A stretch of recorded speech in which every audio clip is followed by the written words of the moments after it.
The Holy Gospel according to Matthew, the 13th chapter. Glory to you, Lord. Jesus put before them another parable.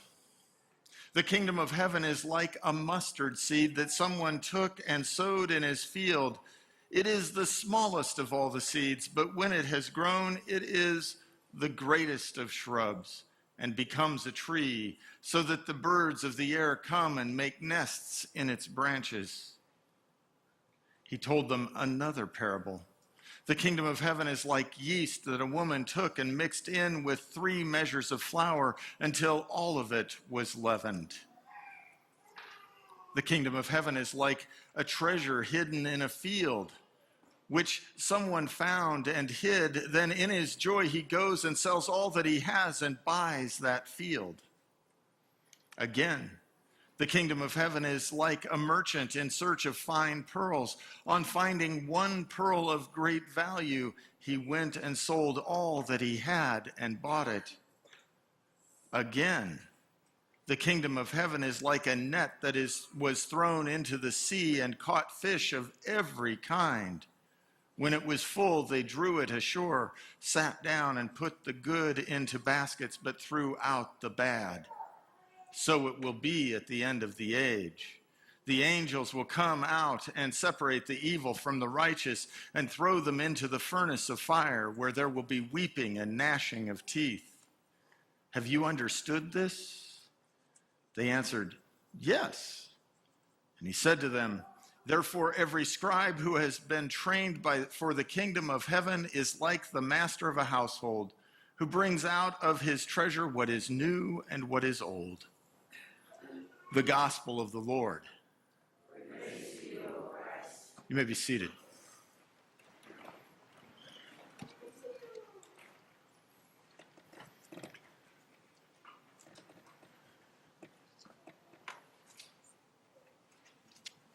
Last week, I spoke briefly about the nature of parables, that they are brief stories that give us an image, a snapshot of what the reign of God looks like.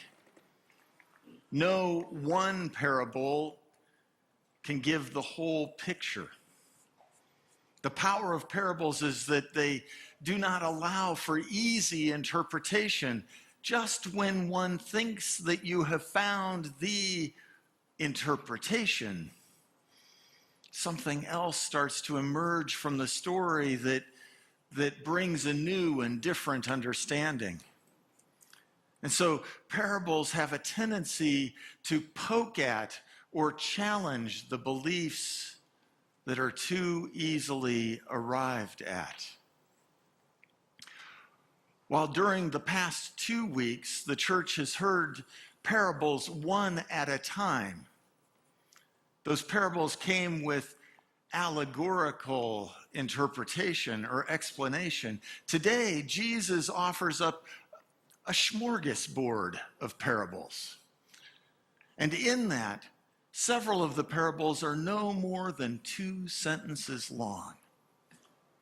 There seem to be 3 core movements in the parables that we've heard today, but of course, this is not all of this string of parables. In fact, we've heard those 2 previously. Last week, it was the wheat and the weeds.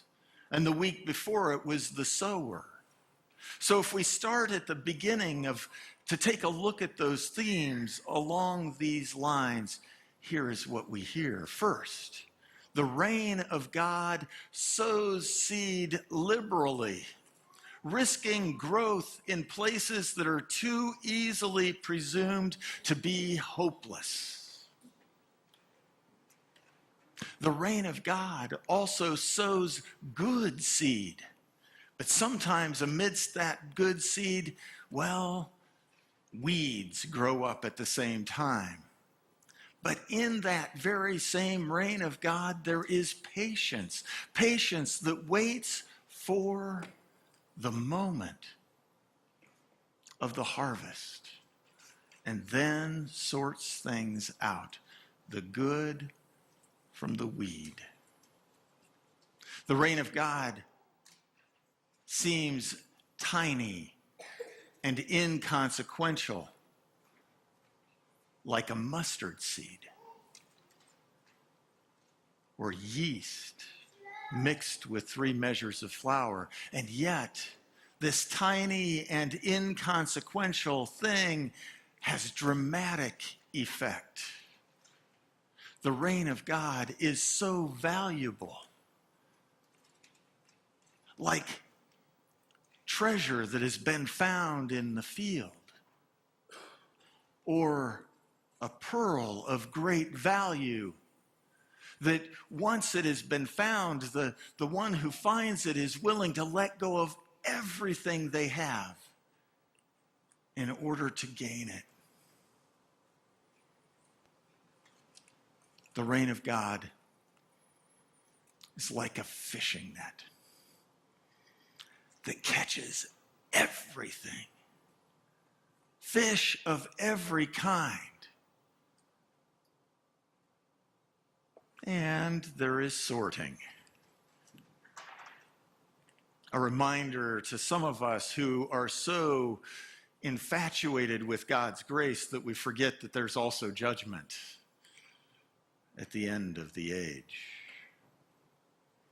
Any one of these parables presents much opportunity to ponder the nature of God's relationship with creation, especially with humanity.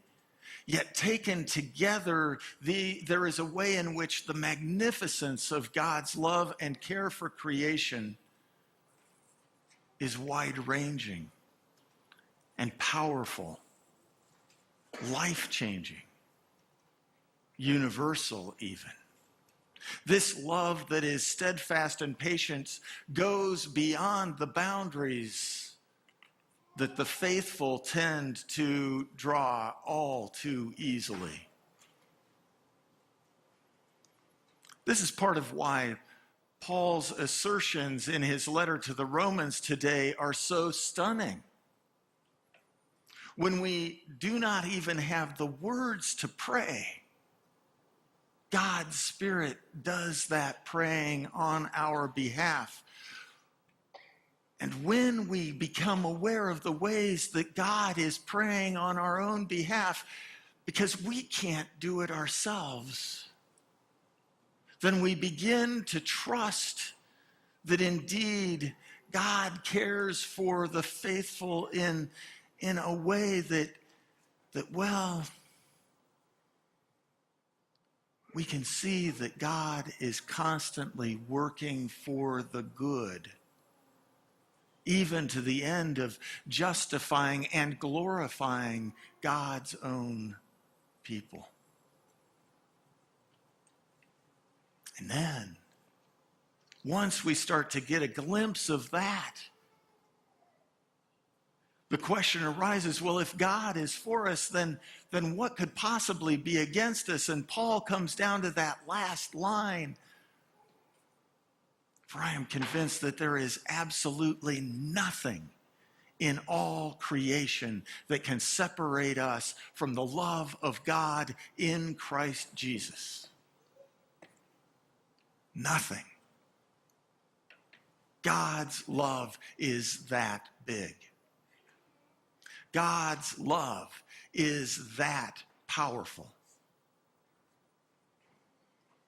Now, I don't know if you saw the news story this past week, but it goes something like this.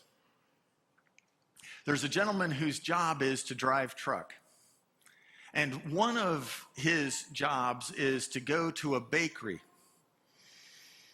And he picks up basically a big rollaway dumpster of surplus bread dough. And it's packaged in big bags. And they throw it into the dumpster. Does this once a week or so.